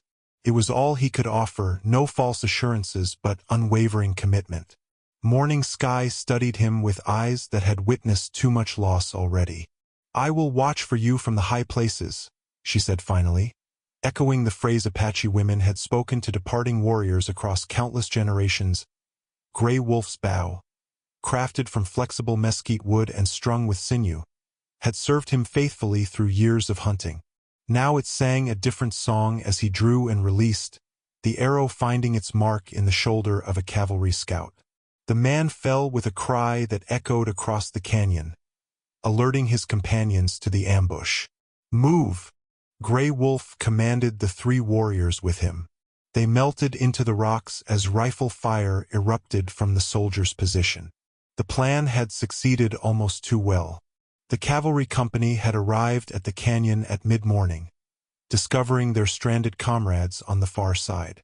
After a brief conference, the captain had dispatched scouts to locate a crossing point while the main force established a base camp. Grey Wolf and his small band had left clear tracks leading northward, trails that even inexperienced trackers would recognize as Apache. "They follow," whispered Swift Arrow, who had circled behind to observe the soldiers' response. 10 mounted men pursue the trail. The others remain to build a crossing. Grey Wolf nodded, satisfied. "We lead them further, toward the narrow pass where Iron Hand's warriors watch." The 4 Apache moved like shadows across the rugged terrain, leaving occasional obvious signs. A disturbed rock here, a broken branch there, while taking care to keep themselves concealed. The pursuing soldiers, eager for vengeance after finding 2 of their scouts wounded, pressed forward with more haste than caution. By midday, Grey Wolf's group had led the soldiers to within a mile of where Iron Hand's remaining warriors had established a lookout position. From a concealed vantage point, Grey Wolf observed both forces through narrowed eyes. "Now we must ensure they find each other," he murmured. Taking careful aim with his bow, Grey Wolf selected a target. Not a soldier this time, but a small pile of loose rocks on the slope above Iron Hand's position. His arrow struck true, dislodging the stones which clattered down the hillside. The noise immediately drew the attention of the cavalry patrol, while simultaneously alerting Iron Hand's men to potential danger. What followed was precisely what Grey Wolf had intended. The soldiers, spotting movement among the rocks, opened fire. Iron Hand's warriors, believing themselves discovered, returned fire from their hidden positions. Neither group realized they were being manipulated by a third party. "Our work here is done," Grey Wolf told his companions as the skirmish intensified. "We return to our people." They began their withdrawal, circling wide around the battlefield to avoid detection by either side. The sound of gunfire would carry for miles, drawing the attention of the main cavalry force, exactly as Grey Wolf had planned. The journey back took them past the canyon overlook. Grey Wolf paused there, assessing the situation below. The soldiers had begun constructing a rudimentary crossing, ropes stretched across the chasm with a platform of felled timber. Their work would require at least another day to complete, precious time that would allow Black Hawk to lead the women and children to safety. As they continued south, Swift Arrow suddenly raised his hand in warning. "Riders!" he hissed. "Coming fast!" Gray Wolf signaled for immediate concealment. From behind a cluster of boulders, they watched as 5 cavalry soldiers galloped past, heading toward the sound of gunfire to reinforce their comrades. They left fewer men at the crossing than expected, Gray Wolf observed once the riders had passed. An opportunity. Swift Arrow understood immediately. Destroy their work. Further delay pursuit? Gray Wolf weighed the risk against potential benefit. Too dangerous in daylight. We continue to Black Hawk. They traveled through the afternoon, moving at the ground-eating trot that Apache warriors could maintain for hours. The rendezvous point was a hidden box canyon 10 miles south, where Black Hawk would have gathered both bands to await Gray Wolf's return. As they approached the final ridge before the canyon, Gray Wolf sensed something wrong. The stillness was unnatural. No birds called, no small creatures rustled in the underbrush. He signaled his warriors to halt and take cover. "Something has changed," he whispered. "We approach with caution." Gray Wolf advanced alone, using every skill acquired through a lifetime of hunting and warfare. At the canyon rim, the sight below stopped his breath. The hidden canyon was no longer a sanctuary but a battlefield. Bodies lay scattered across the open ground, Apache warriors who had died defending the entrance. Beyond them, a line of cavalry soldiers had established firing positions, rifles aimed into the deeper recesses of the canyon, where women and children had sought shelter behind inadequate cover. Black Hawk stood in the open, hands raised in the universal gesture of surrender, attempting to prevent further bloodshed. Behind him, Morning Sky and the other children huddled against the canyon wall, terror evident even at this distance. Gray Wolf's mind raced, reconstructing what must have happened. A patrol, perhaps following game trails or acting on information from captured scouts, had stumbled upon the hiding place.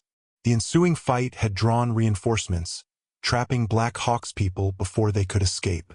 "We are too few," Swift Arrow whispered, having joined Gray Wolf at the overlook. "For warriors against 20 soldiers? We must try," Gray Wolf replied, nocking an arrow. "Create a diversion from multiple positions. Make them believe we are many." Before they could implement this desperate plan, a new development unfolded below. The cavalry captain rode forward, addressing Black Hawk directly. Though too distant to hear the words, Gray Wolf could read the body language, negotiations rather than demands for unconditional surrender. "Hold," Gray Wolf instructed his warriors. "We watch and wait. If they intended a massacre, it would have happened already." The conversation below continued for several minutes. Finally, Black Hawk turned toward the hidden children and women, gesturing for them to come forward. As they emerged cautiously from cover, the soldiers lowered their weapons. "They surrender," Swift Arrow observed, disbelief evident in his tone. The canyon winds shifted unexpectedly, carrying Gray Wolf sent away from the soldiers' horses, a small blessing that prevented their detection on the ridge. These same winds had taught Gray Wolf patience as a hunter. Now they counseled caution as he observed the unfolding scene below. "Not surrender," Gray Wolf corrected, studying Black Hawk's proud stance. "Something else happens here." As if confirming his assessment, the cavalry captain dismounted, approaching Black Hawk without weapon in hand. A soldier led forward a man in civilian clothes, the traitor Davis, unmistakable even at this distance. "The traitor speaks for them," Swift Arrow observed. "As you suggested at the bridge." Understanding dawned. Black Hawk had implemented the negotiation strategy Gray Wolf had proposed, using Davis as intermediary. Whether by design or desperate circumstance, the approach appeared to be preventing bloodshed. "We must know what terms are offered," Gray Wolf decided. "Circle wide to the western approach. Use the dry streambed for cover." The descent into the canyon required every skill Gray Wolf possessed. Twice, cavalry scouts passed within yards of their position, but the Apache remained undetected, becoming one with shadow and stone. As they drew closer, fragments of conversation reached them. "Guarantee safe passage to the reservation," Davis was saying. "Captain Miller has given his word." "The word of White Eyes has proven hollow before," Black Hawk replied, skepticism evident in his tone. The Captain Miller stepped forward. "You have my personal guarantee. Your people will not be harmed if you come in peacefully. The fighting at the North Ridge proves you are not the same band that attacked the settlements." Grey Wolf exchanged glances with Swift Arrow. Their plan had worked better than anticipated. The cavalry now believed Iron Hand's warriors were responsible for all the raids, with Black Hawk's band merely defending their territory. "And the children?" Black Hawk demanded. "They will not be separated from our people?" "Families stay together," Miller confirmed. "Those are the new agent's orders." Grey Wolf observed Morning Sky standing protectively beside the younger children, her eyes constantly scanning the ridgelines. Looking for him, he realized with a pang of emotion. She would not leave willingly without knowing his fate. "I must show myself," Grey Wolf told his companions. "Stay hidden. If treachery comes, your arrows may yet save some." Before they could protest, Grey Wolf moved into a position where he could call down without exposing himself fully to rifle fire. "Black Hawk!" he shouted. "What passes here?" All eyes turned toward his voice. Soldiers raised rifles, but Captain Miller gestured for them to hold fire. "Grey Wolf!" Black Hawk called back. "The soldiers offer peace terms. They fight Iron Hand's band even now. Davis confirms what my scout reported. The reservation has new leadership, better conditions." Grey Wolf weighed the situation carefully. His every instinct screamed caution, yet the evidence before him suggested a genuine opportunity. "The children," he called. "Will remain with us," Black Hawk answered. "All of them, yours and mine."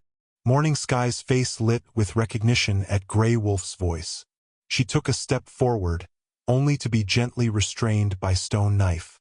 Her eyes never left the ridge where Grey Wolf remained partially concealed. Captain Miller cupped his hands around his mouth. "Come down, and you'll see we mean no harm. We know you're not the raiders who've been attacking settlers." Grey Wolf made his decision. Securing his bow across his back, he began a controlled descent into the canyon, choosing a path that kept escape routes available. The soldiers watched tensely but maintained discipline, weapons lowered as their captain had ordered. Upon reaching the canyon floor, Grey Wolf walked steadily toward the gathered groups, his war club still at his belt, but his hands empty of weapons. Morning Sky broke free from Stone Knife's grasp and ran to him, dignity forgotten in relief. Grey Wolf placed a protective hand on her shoulder as he faced Captain Miller. "You offer peace," Grey Wolf stated. "After hunting us through these mountains, we hunted raiders who murdered innocent families," Miller corrected. "Davis here tells me you tried to arrange a meeting before Iron Hand's attack at the bridge. Is that true?" Grey Wolf nodded once. "I offered information about the true raiders in exchange for safe passage." "That offer still stands," Miller replied. "We've lost men to Iron Hand's band today. Any intelligence you provide would be valuable." Black Hawk stepped forward. "And after we provide this information, what guarantee do we have that your promises will be kept?" Miller gestured to Davis. "The traitor has agreed to accompany your people to the reservation, witness your treatment. His business depends on peace in these territories." Davis nodded confirmation. "The new Indian agent, Parker, is a fair man, former missionary, believes in decent treatment." Grey Wolf and Black Hawk exchanged glances, years of experience making them wary of easy promises. Yet the presence of so many children, vulnerable, hungry, facing a harsh winter in the mountains, demanded practical consideration. "I would speak with Black Hawk alone," Grey Wolf requested. Miller nodded, stepping back to give them privacy. The two Apache leaders moved a short distance away, speaking in low tones. "Do you trust this offer?" Gray Wolf asked bluntly. Not fully, Black Hawk admitted. But our situation grew desperate before their arrival. Iron Hand scouts found our first hiding place. We were forced to flee without adequate preparation. Lost 2 elders to exhaustion. His face showed the strain of recent days. The children cannot survive another week of running. Gray Wolf absorbed this sobering assessment. And the reservation? Your scouts reported improvement. Some. Better rations. Less restriction on movement. Permission to continue some hunting. Black Hawk's expression remained guarded. Not freedom, but survival. Gray Wolf looked to where the children waited. Hope and fear mingled on their young faces. His gaze lingered on Morning Sky. So brave. So determined to protect her adopted siblings. She deserved more than a life of constant flight. We accept their terms, Gray Wolf decided. But we maintain vigilance. At first sign of treachery, those strong enough escape into the high country. Black Hawk clasped his arm in agreement. Together, then, our bands joined as one. As they returned to where Miller waited, Gray Wolf felt the weight of responsibility settle deeper. The long exile had ended, but uncertainty remained. Would the reservation offer true refuge, or merely a different kind of prison? Morning Sky's hand slipped into his as they prepared to depart. Her silent presence both comfort and reminder of what was at stake. Gray Wolf squeezed her fingers gently, a promise without words that whatever came next, they would face it together. The cavalry officer's journal lay open on the worn camp table, its pages filled with precise handwriting. Captain Miller had allowed Gray Wolf to examine it as proof of good faith, an unprecedented gesture of trust toward an Apache. The entries detailed the recent weeks of pursuit, the growing understanding that different Apache bands operated with different intentions, and finally, the discovery that would change everything. Gold, Gray Wolf said simply, looking up from the journal. This is why the army suddenly offers peace. Miller nodded, making no attempt to deny the obvious. A significant deposit discovered near the canyon's northern ridge. The government wants the area secured immediately. So the soldiers need us gone, but quietly, Black Hawk concluded, his face betraying no emotion. Without stories of Apache massacres that might draw attention from newspapers in the East. I won't deny that's part of it, Miller admitted. But the new reservation policy was already in motion before the gold discovery. Agent Parker has been lobbying Washington for months. The journey toward the reservation had been underway for 2 days, the combined bands of Apache traveling under cavalry escort. Thus far, the soldiers had kept their word. Families remained together, adequate rations were provided, and no one was bound or mistreated. Still, Gray Wolf maintained constant vigilance, trust being a luxury he could not yet afford. The gold brings both danger and opportunity, Gray Wolf observed, closing the journal. The army will protect the reservation boundaries more diligently, to keep miners from encroaching. And to keep us contained, Black Hawk added, ever pragmatic. Miller retrieved his journal, tucking it into his saddlebag. Agent Parker requested I give you something else. He produced a folded document bearing an official seal. Safe passage for both your bands. Recognition of your peaceful status, distinct from hostile groups. Gray Wolf accepted the paper, though its written words meant nothing to him. The gesture itself, however, carried significance. Official recognition provided some protection, however tenuous. We did not surrender, Gray Wolf stated firmly. Remember this when you write in your journal. We chose a different path for the sake of the children.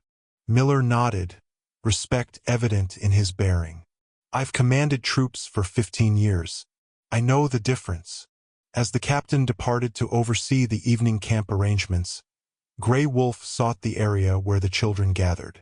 They had adapted to the strange circumstances with remarkable resilience, finding moments of play despite the watchful eyes of soldiers. Morning Sky had organized the younger ones into work groups, maintaining Apache ways even under these unusual conditions. The soldiers speak of the reservation as if it were a place of plenty, she said as Grey Wolf approached. Is this true? It is a place of survival, Grey Wolf answered honestly. Not freedom as we have known it, but safety for the winter. Morning Sky considered this with the seriousness that characterized her. And after winter? The question revealed her understanding of Grey Wolf's longer strategy. Accept the reservation temporarily, assess conditions, plan for the future. After winter, we will see what paths open before us. She nodded, satisfied with his answer. Strong Pine found tracks today, deer moving south. The old ones say that means a harsh winter comes. Then we chose wisely, Grey Wolf assured her. The little ones would have struggled in deep snow.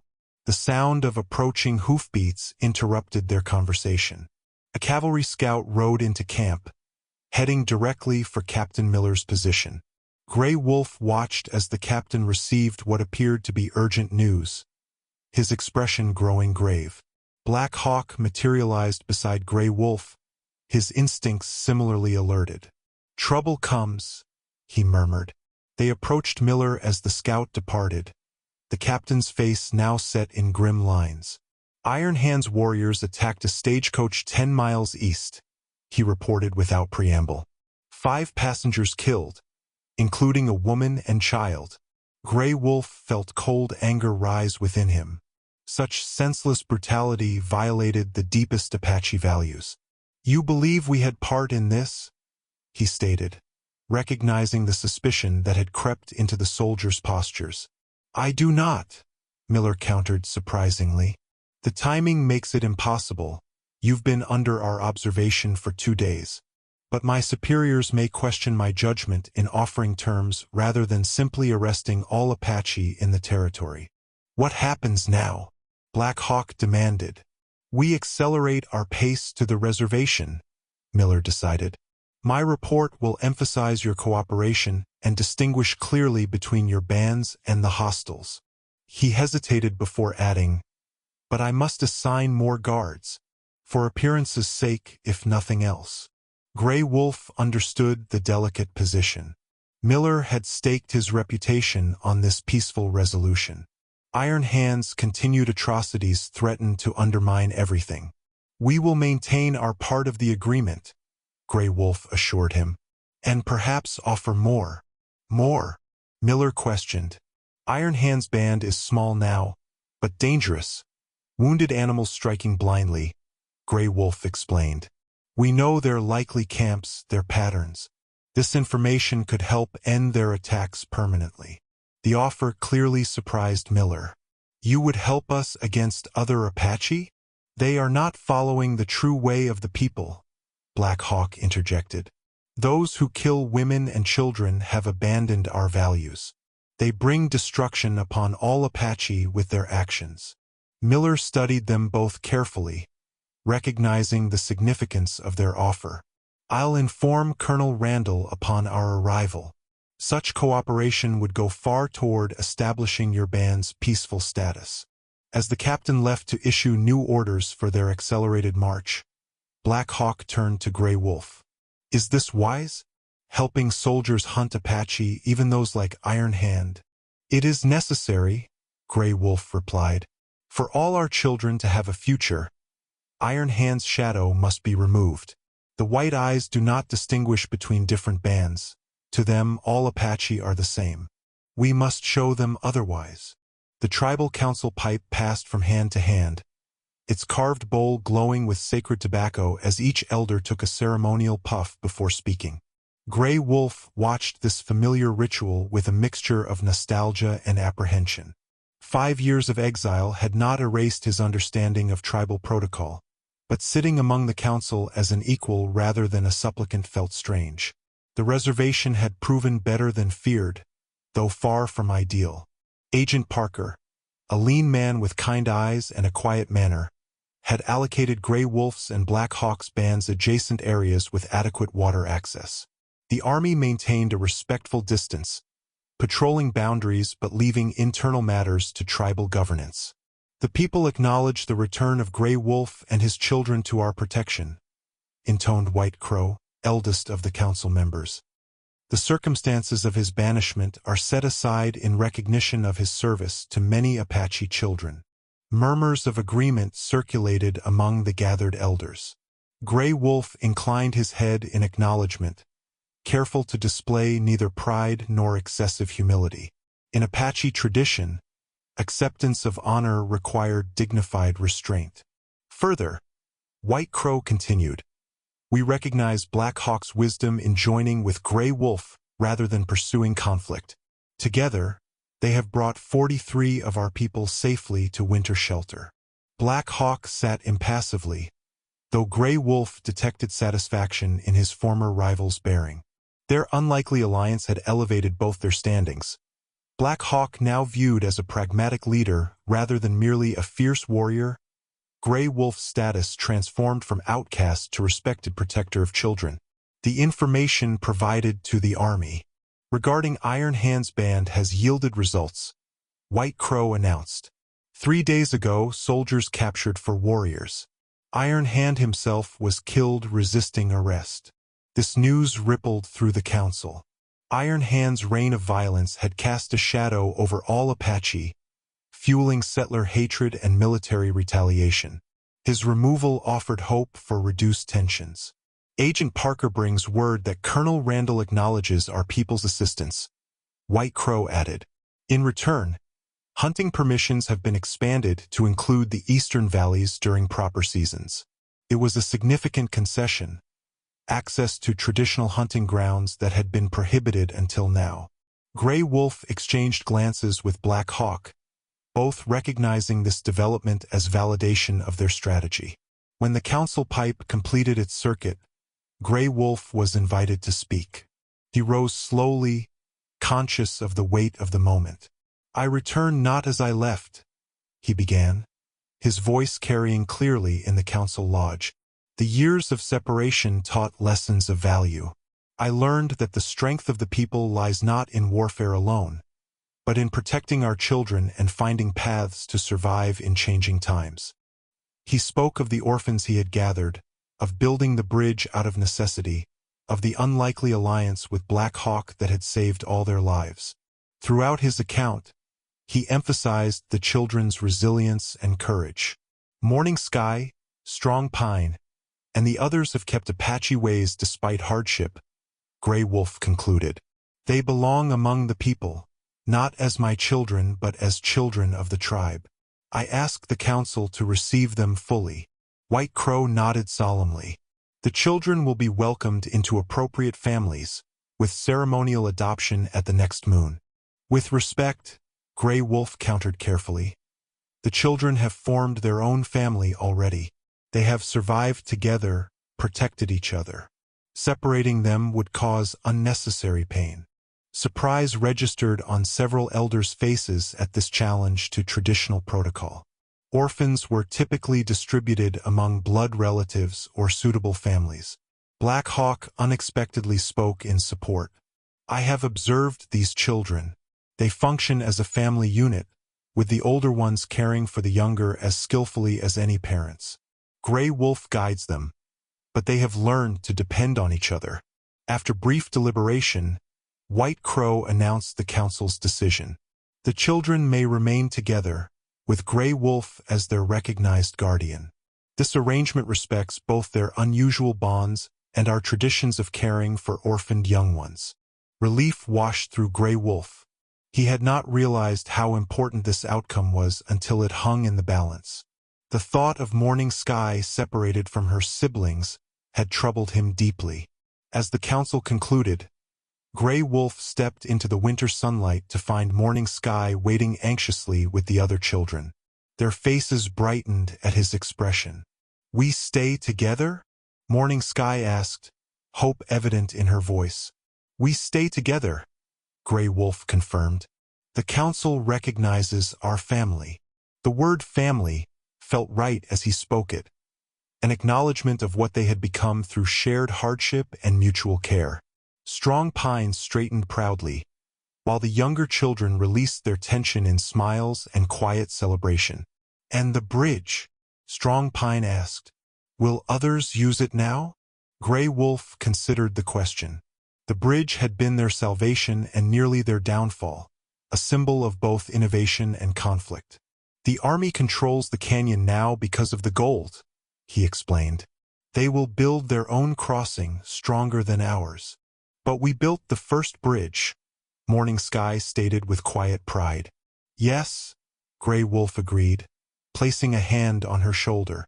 And that accomplishment belongs to all of us, no matter what comes after. As they walked toward their assigned lodges, Gray Wolf noted changes already unfolding on the reservation. Agent Parker's reforms had improved conditions noticeably. Better food distributions, permission for traditional ceremonies, less interference from soldiers. It was not freedom as they had known it in the mountains, but neither was it the soul-crushing confinement Gray Wolf had feared.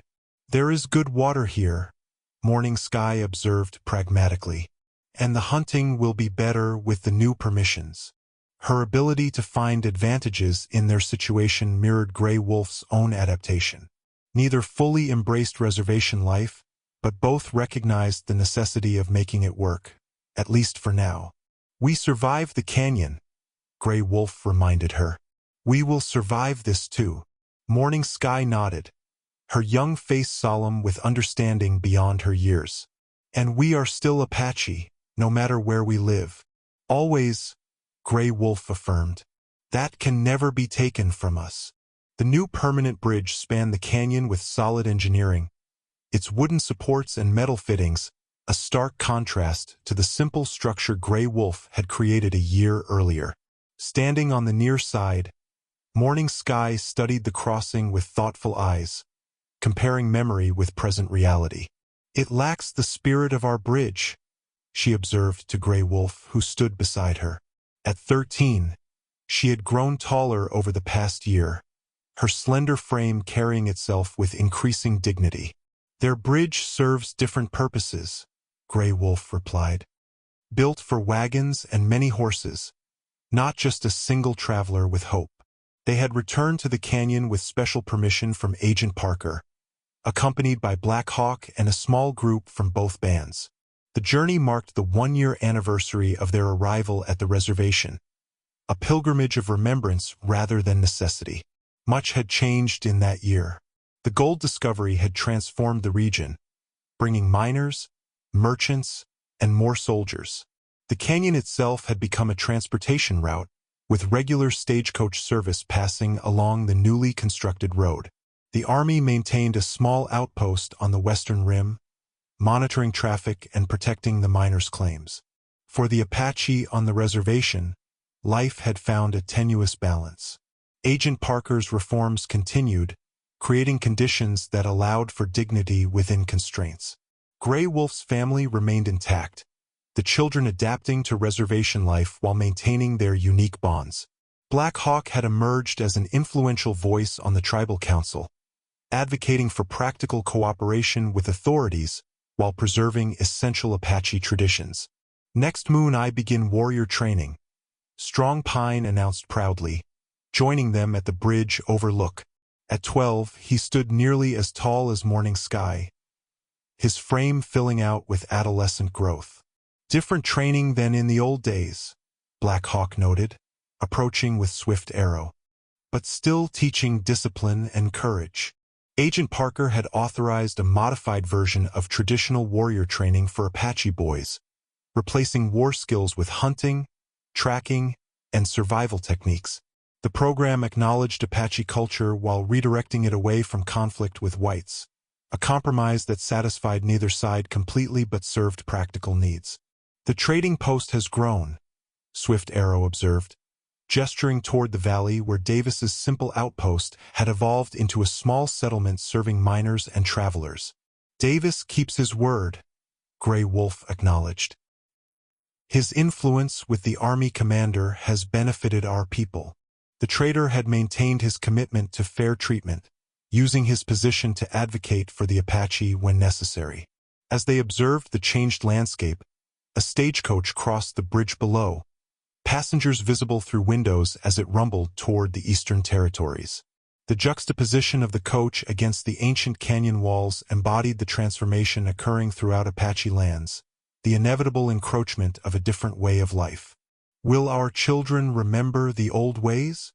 Black Hawk asked quietly, the question directed more to the canyon winds than to his companions. They will remember what we teach them, Gray Wolf answered. Morning Sky still gathers healing plants. Strong Pine learns the hunting songs. The little ones know our stories. Morning Sky's hand moved unconsciously to the medicine pouch at her belt, similar to the one she had given Gray Wolf before his confrontation with the soldiers. Her training as a healer had continued on the reservation, guided by elder women who recognized her natural abilities. Last night I dreamed of this place, she confided.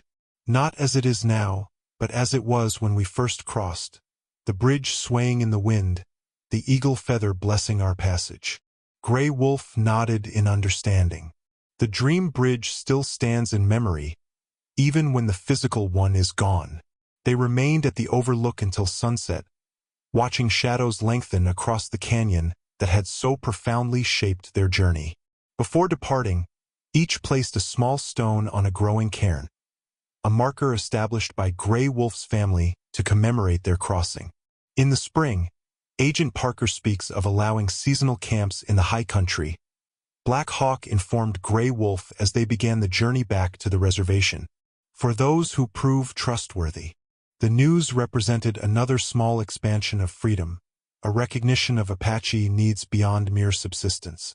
Gray Wolf considered its implications as they traveled, the children walking ahead along the trail.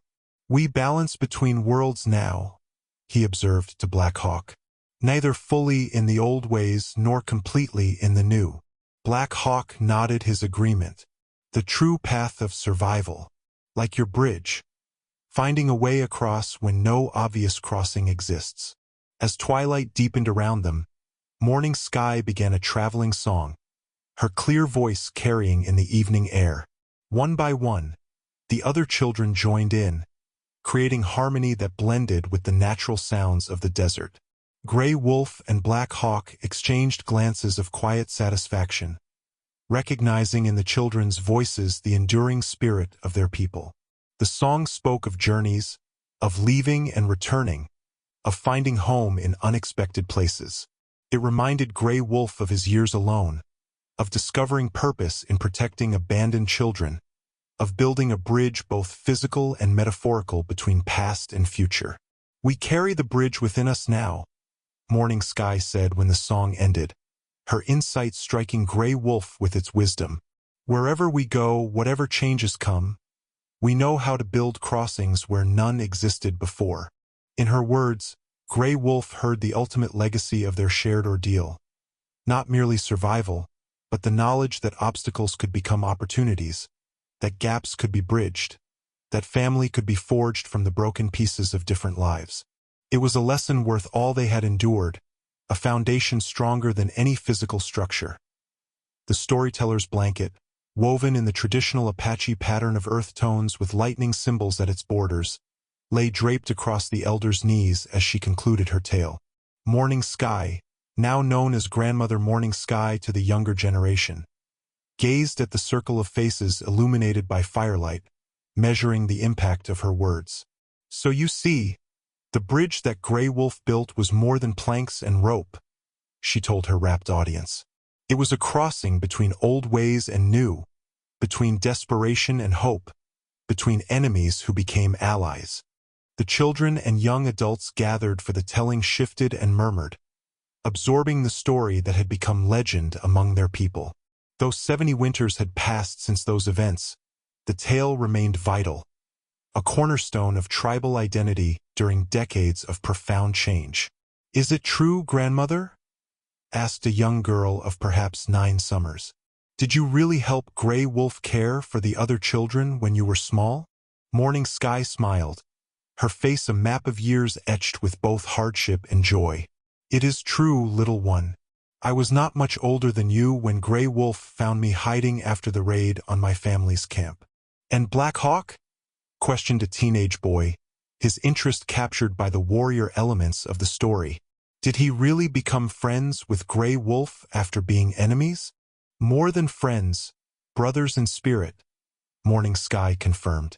They led our people together for many years, helping us adapt while keeping Apache ways alive.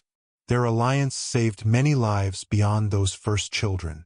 An older man at the edge of the circle, Strong Pine's grandson and a tribal council member, added his perspective. The wisdom of that alliance still guides our decisions. When the government forced relocation again in 1903, it was Grey Wolf and Black Hawk's approach that helped us negotiate better terms than many other tribes received. Morning Sky nodded agreement. The story of the bridge had become foundational to their community's approach to challenge, finding ways to adapt without surrendering essential identity, building connections rather than walls, recognizing when survival required flexibility. "What happened to the children?" asked another young listener. "The ones Grey Wolf saved?" "They grew strong," Morning Sky answered, her voice warm with memory. Strong Pine became a renowned tracker who later guided scientific expeditions, teaching botanists about desert plants while learning their knowledge in return. Summer Rain and Winter Moon established our first tribal weaving business, creating blankets that traveled to cities far away. Little Hawk, I grew to be a tribal policeman when such positions were first created. Running Fox became a teacher in the government school, ensuring our history was not forgotten. She did not add her own accomplishments, how she had combined traditional healing practices with nursing training to become a bridge herself between Apache medicine and modern healthcare. The children knew her story already. Tonight belonged to Grey Wolf's legacy. "And the canyon?" prompted the council member. "Tell them about returning to build the ceremonial bridge." Morning Sky's eyes crinkled with pleasure at this part of the story. 20 years after we came to the reservation, the old canyon became part of our summer hunting grounds again. Grey Wolf, by then with gray in his hair but still strong, led us there for a special ceremony. She described how Grey Wolf had gathered the original children, by then adults with families of their own, to build a simple footbridge across a narrow part of the canyon. Not for practical use, but as a teaching tool and remembrance. Each family that descended from our original group added to the bridge, Morning Sky explained. A plank, a rope, a support post. Together we created a crossing that honored the first bridge that saved us. Though the ceremonial bridge had long since weathered away, the tradition continued. Every 5 years, descendants gathered at the canyon to renew the structure, adding elements that represented their continuing journey as a people. "Tomorrow we travel to the canyon for the renewal," Morning Sky reminded them. "Each family will bring their piece to add. Each will remember their connection to this story." As the gathering dispersed into the summer evening, several children lingered, not yet ready to relinquish the magic of storytelling. One boy, particularly thoughtful, asked a final question. "Grandmother, do you think Grey Wolf knew what would happen when he built the first bridge? That it would change everything?" Morning Sky considered this with the wisdom of her years. Grey Wolf built the bridge because children were hungry and he saw a way to reach food. He did not build it to become a hero or change history. She adjusted the storyteller's blanket around her shoulders. "That is the lesson, young one. Great changes often begin with simple acts of necessity, done with courage and care." The boy nodded, satisfied with her answer. As he ran to join his family, Morning Sky remained by the dying fire, her thoughts traveling back through decades to the frightened girl she had been, watching an outcast warrior secure the final plank on a swaying bridge. "You were right, Grey Wolf," she murmured to the memory. "We carried the bridge within us, wherever we went." Rising slowly, she walked to the edge of the village where a modern road now connected their reservation to the wider world. In the distance, the ancient canyon was barely visible in the moonlight, a dark slash across the desert landscape, no longer a barrier but a place of pilgrimage and remembrance. Tomorrow they would gather there again, adding new elements to the ceremonial bridge, teaching another generation how to span the chasms that life inevitably presents. The specific challenges had changed across the decades, but the essential wisdom remained constant. With courage, ingenuity, and cooperation, even the deepest divides could be crossed.